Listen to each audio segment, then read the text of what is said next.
This is the most delicious breakfast. Normally, I try to tell them, I was like, I don't think I should keep First. Yeah, dog.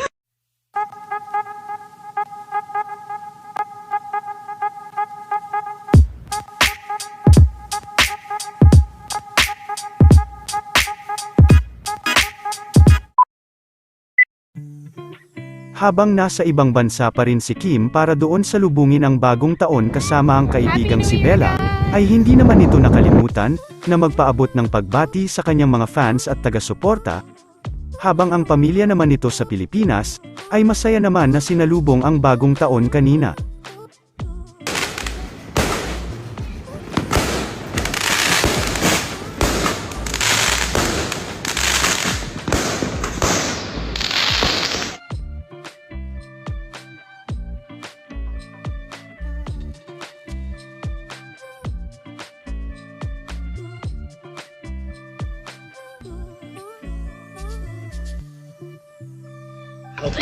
This is the most delicious breakfast. Normally, I try to tell them, I was like, I don't think I should keep First. Yeah, dog.